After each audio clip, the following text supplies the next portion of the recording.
Latrice Towns asks, will we be able to see any parts of the learning maps prior to the meeting? No. Given the size and complexity of the map, it's just not possible to do that at this time. Though as an aside, I'll mention we are looking for some grant funding to develop a tool so that educators everywhere would be able to interact with the map without the cumbersome aspects that currently exist. Linda Hickey asked the question, one concern I have is that some of our students with autism have such diverse splinter skills that they often don't follow a typical development pattern. Will the map address these students? Absolutely yes, it will. Part of all of these reviews is making sure we haven't missed anything. And so should you notice any place where that's not the case, we would absolutely want you to bring it to our attention, but we have been addressing that issue.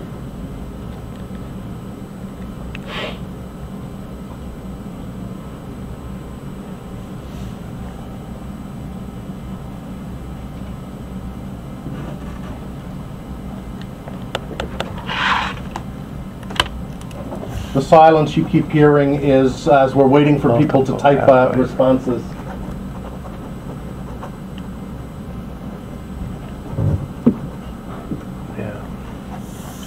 In the interim, you can see parts of the learning map if you go to our website and look at the learning map videos, if you haven't done that already.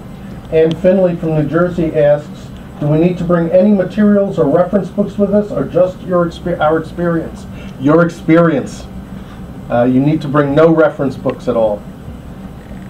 Okay, and Kim has raised her hand, so Kim, if you want to unmute your line by hitting #6, we'll let you speak. Hi, I just wondered what the final product, I mean, how do you see this final learning map that is so huge when it actually gets out to districts? Will it be in a book form or a web page, or just kind of curious? I know that's way down the road. Great question. I'll back up to something that was said earlier. Initially, we didn't expect we'd be sending it out to anyone. We thought it would just be something internal, hidden inside the computer, to help to provide the computer with instructions as to how to best probe what a student knows and can do. However, in the earlier reviews that we have had, teachers have said, let us take this home with us immediately. We want to start using this. And they gave us ideas how they could use these maps, especially smaller neighborhoods within the maps, as part of their planning of lessons, as part of their making sure that they've explored everything they should as they're thinking of teaching their students. And so we've jumped on that idea, and we are looking for any of a variety of ways to move this forward. But the original grant didn't include funding for that. So yes, we are thinking of books. AAAS, the American Association for the Advancement of Science, has a good example of a book with learning maps in it. Unfortunately, our learning map's even bigger than theirs, and so it would be a very big book. We're also, and this is where we expect things to go, are planning to develop web-based software so that teachers would be able to use the learning maps for their own instructional purposes. And we'll keep everyone tuned in, and you can look at our website and see if we start making some advances in that area. But we've become absolutely convinced by all the educators we've worked with that we must follow through and do this, and we will. Thank you. I see it as a useful tool in working with our staff to help our para-educators understand the progression and, you know, the steps in learning that we're using with our students. We will do that. We've got a number of ideas, and as you review this, you're going to probably give us some more ideas, and we appreciate that. Emily Thatcher from Iowa has asked, will you align the learning maps with the essential elements? Yes, absolutely, positively, no doubt about it. We will also align it, because you have to remember the learning maps cover all students, not just students in the alternate assessment. And so it's also going to be the case that they're aligned to the Common Core state standards, and they are alignable to other standards also that may exist. Emily has then asked another question. Just want to make sure that the instruction is aligned to the essential elements and that the tool helps articulate this, not a separate curriculum. Absolutely, Emily.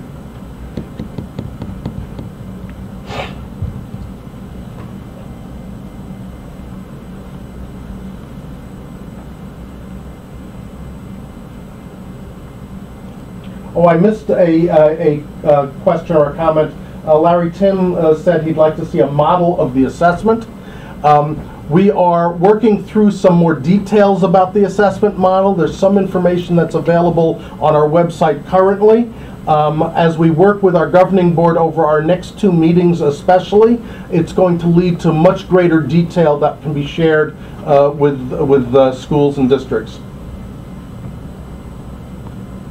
We have to all remember that the timeline for rolling this out is a full-scale census field testing in 2014-15. So we still got a little ways to go. We've got a lot of work to do in that time, and we're scurrying as fast as we can, but we will provide you with this information. And part of that also will be, we have a whole separate professional development activity associated with all of this, and lots of information is going to be put out there through that professional development. Stacy Todd asks, will this eventually replace what we are currently doing with alternate assessment? That is the intent. Every state who's participating in this project will need to decide before that 2014-15 full census field test whether they are coming on board with a firm commitment, but that is our expectation for all of the 13 states.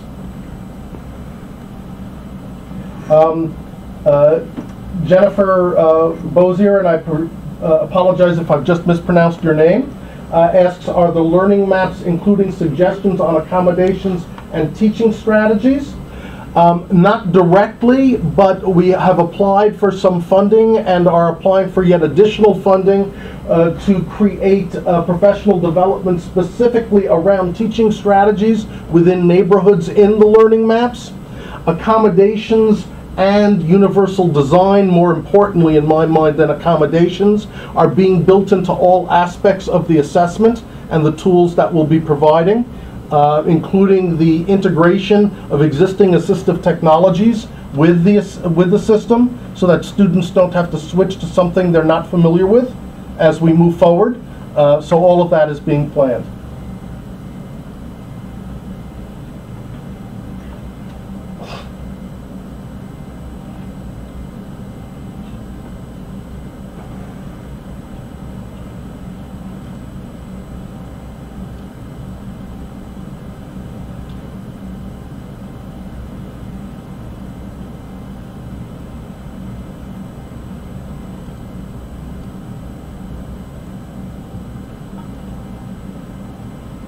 Somebody's typing.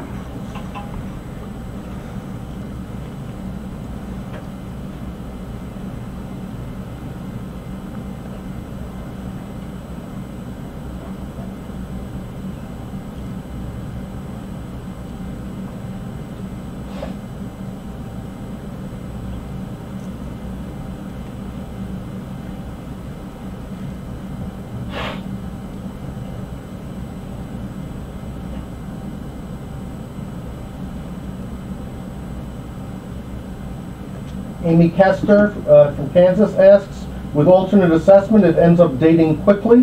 What do you think will be in place to not have this happen with DLM? Another great question. We believe to make this successful, this project is going to have to be dynamic in every sense of the word.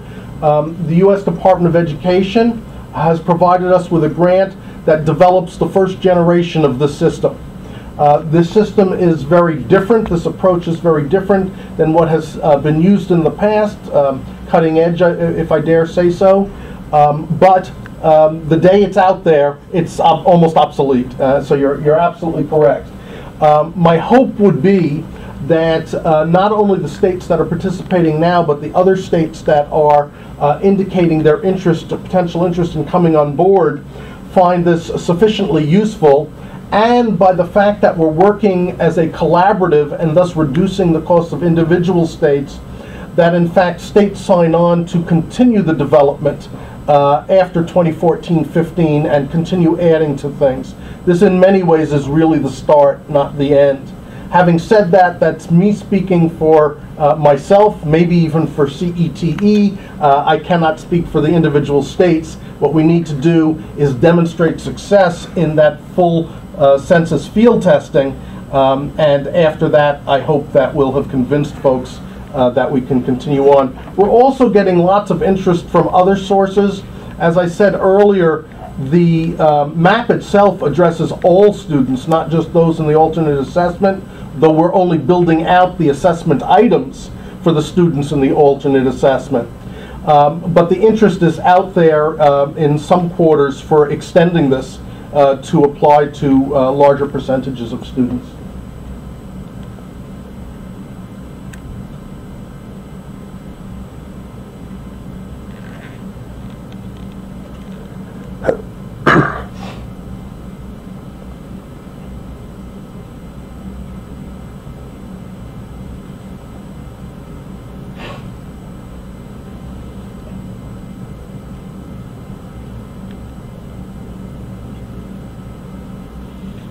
Amy Kester, in doing portfolio reviews, so much is dependent on teacher understanding and effort. How much do you think this will impact DLM? Significantly. I'd be a fool to say anything else. I've been around too long. We all have. And that's why professional development is such a significant portion of this grant. And that's why we are also, just as an aside, suggesting to all of our member states that they seek additional funding to help continue to build on the initial professional development that's out there. But like anything else, when something's out there at first, and especially when it's something new, not everyone is going to understand how to take maximal advantage. So we need to build into this safeguards so that it's hard to misuse it and easy to use it properly in support of students and teachers. And in that way, teachers do have some time to get it and aren't expected on day one to be perfect in this regard. That's why when Alan mentioned earlier the idea of instructionally relevant item types, why that's so important to us. We've learned teachers are going to teach to tests when tests are used in accountability systems. And so we have to face that and make sure they're getting models of good instruction so that they're getting positive feedback for doing all of the right things.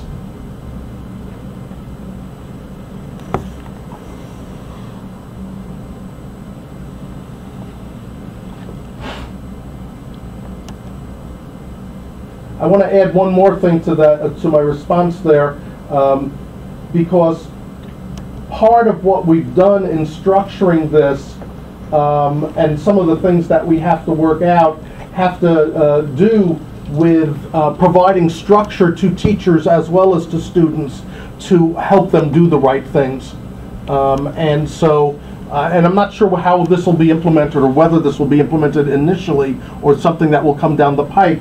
We've talked about the idea of structured scaffolding, as opposed to what often has existed in very unstructured scaffolding, where teachers can do their own thing. They're not provided with enough information to necessarily do the thing that's best for the student, and that leads us to sometimes inappropriate inferences about student, which leads us not to teach the students in the best way. So we're trying to address that. Kim Pershow asks the question. If I understand correctly, there are two groups developing alternate assessments aligned to the Common Core. Will these two groups remain, or will there be a point where all states join by choosing one system or the other? In short, is there a chance DLM won't fly? One, there are two groups. NCSIC is the other group. States, not all states, but right now, some states have chosen to participate in one, some in the other, none in both, as opposed to the race to the top assessments where some have been straddling both camps. And it is my expectation that states will have one of three choices. Actually, there may be a fourth choice there, to go with one or the other of the consortia. So even states that have not joined DLM may choose in 2014-15 to participate in the implementation, though they chose not to participate in the development. or they could do so with NICSIC, or they could just go it on their own, or they could form their own consortium with their own money. And all of those are possibilities that are being explored by states right now. It's our expectation that the majority of states, more than 40 I would say, will wind up going with one or the other of these.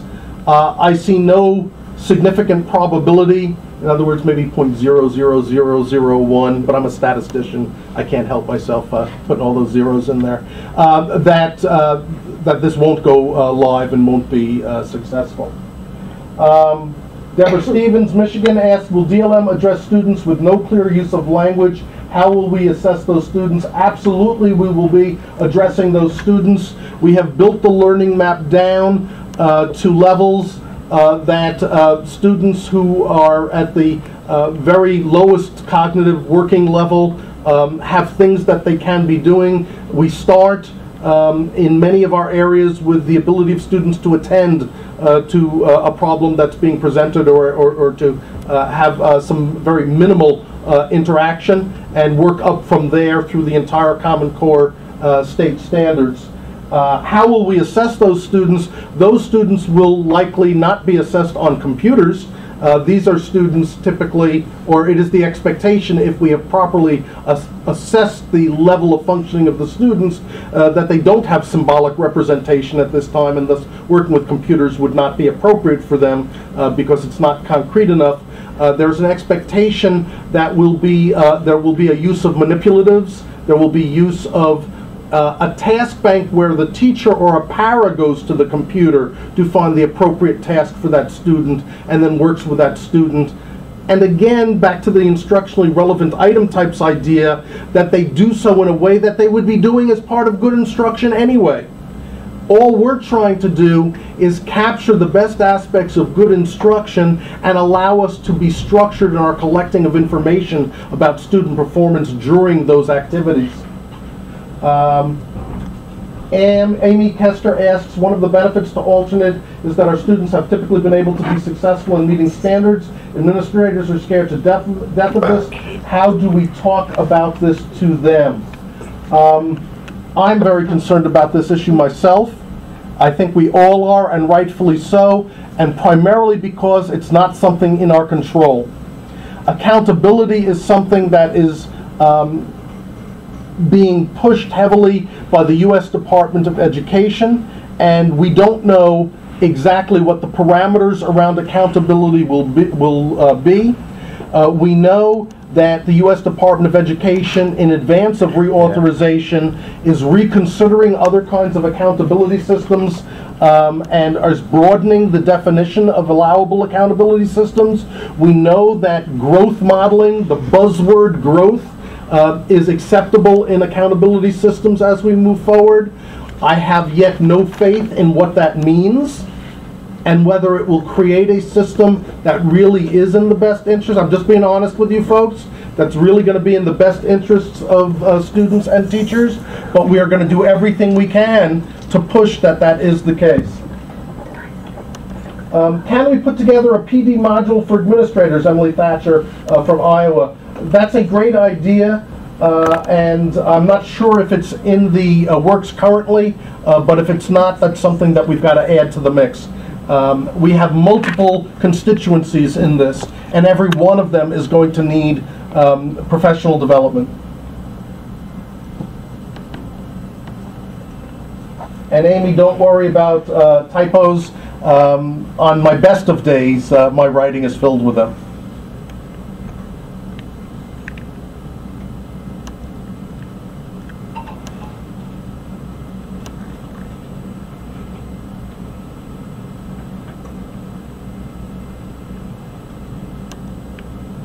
It appears that the questions are have wound down. Nope, someone else is typing.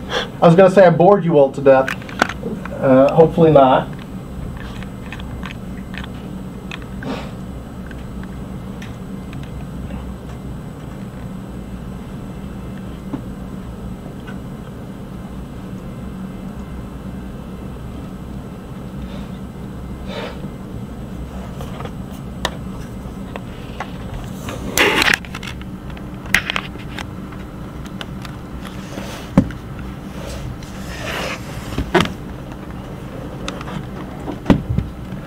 Amy Kester, how are we going to make sure that there is accountability for those that have to enter scores for that 8 to 10%? What do you mean? What does that mean? The issue is going to be in how the accountability system winds up being, what the guidelines or recommendations are. I certainly could see lots of models that would not only ensure there is accountability for those that have to enter work with those students in that 8 to 10%, in ways that put a positive pressure and high expectations on the shoulders of everyone, but also create an opportunity to be successful. That is what I worry about most in accountability systems, especially with students who, for any of a variety of reasons, are performing at the very lowest levels at this time. We're going to have to wait for some things to unfold in the U.S. Department of Education to understand this. Conversations, concrete conversations on these issues are just beginning. The first set of conversations that even precedes the conversations that you folks are getting into is who's eligible to be in the alternate assessment. And those conversations, there are a number of meetings that have been set up with ED and a number of meetings that are going on in states. And once those conversations get started, part of the context of those conversations is how will we allow for success. What I'm concerned about equally as much as those students who are in that 8 to 10% is what about the students who have degenerative conditions, regardless of where they are in the 1% in the alternate assessment. How do we fairly treat those students and treat their teachers? So there are a whole variety of issues here that need to be worked through. My hope on those days when I'm optimistic, and today is one of those days, it's that people are going to be rational, politicians and policymakers, and are going to allow us to put together a good system. Emily asks or says, I believe that PD that you're developing will help support understanding and raising expectations for students outside of accountability. Absolutely. I expect that's correct. Yeah, Amy, yeah, I know. Amy says, LOL, that hasn't happened so far. It hasn't, at least nowhere near sufficiently, but we're not going to let that stop us. I don't know if any of you remember the old Frank Sinatra movie, High Hopes, but I suggest all of you go on YouTube and look for the song High Hopes. Sometimes it reminds me of the job that we all have ahead of us.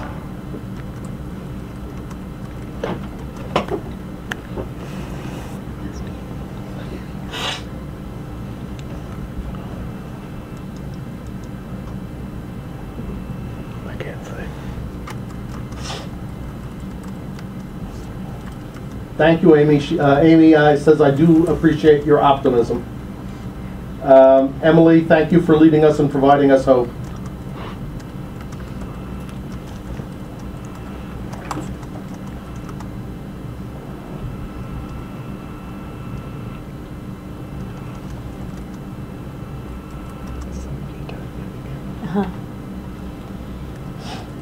Richard McCoy, I'm wondering how much of what we do will end up in the final product. Good question.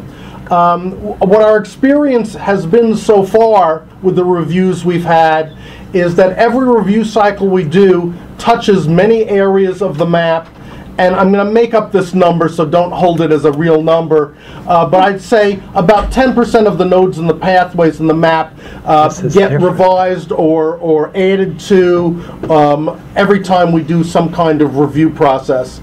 So my expectation is you will help make some changes to the map, but someone's going to come along later and make another review after that. So it's a very, I keep on coming back to the word dynamic. Everything about this project is dynamic. I expect that, at least through my lifetime, this learning map is not going to be nailed down, and we're not going to just declare victory and say we understand it, but that every step of the way and every review process leads us to something that we think is a more useful tool. And that's what our hope is in this. And Findlay, New Jersey says, do the learning maps contain functional or life skills along with the academic ones. It is not aimed at functional or life skills. However, I will say that academic skills exist in functional settings, and so there will be times that one person could look at something and say, oh, I understand how that relates to functional skills, but it's being driven by academic skills.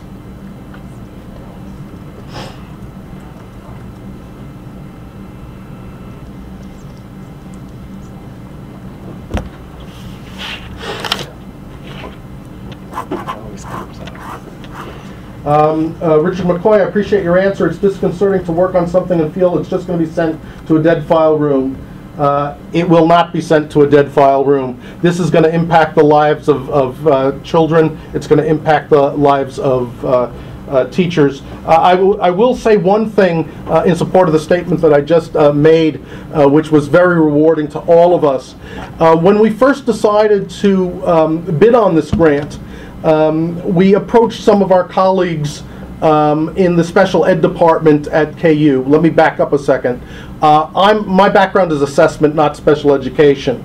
But I knew that we needed support of lots of folks in special education to develop an assessment system for the alternate population. So we approached our world-renowned faculty in this area, and first there was a little suspicion on what's going on here.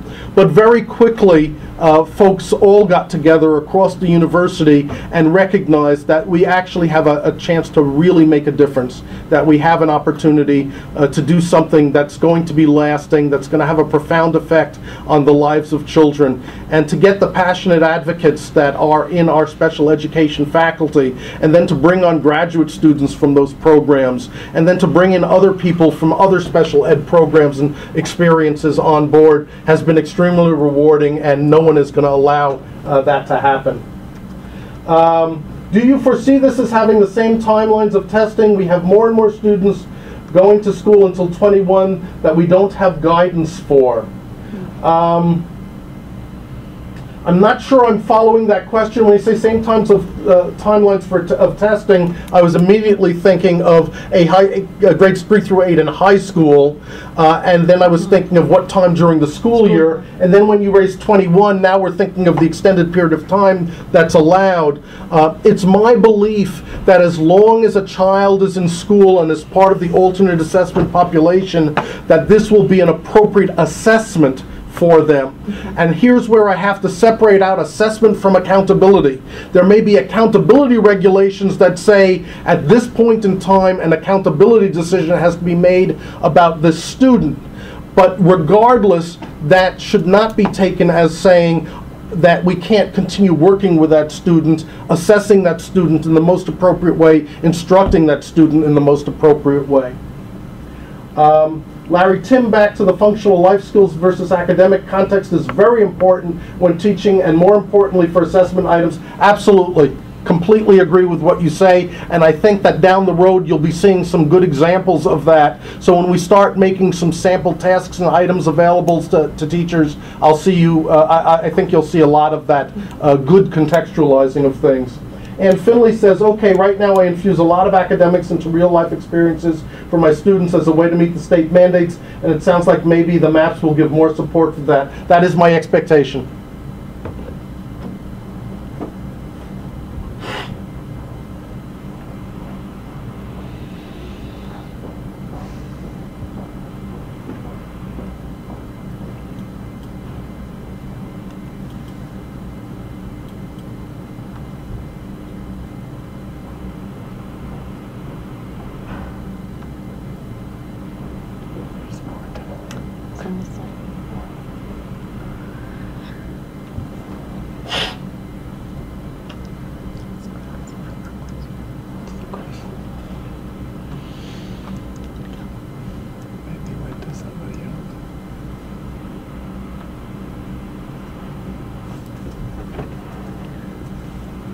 I think that's it.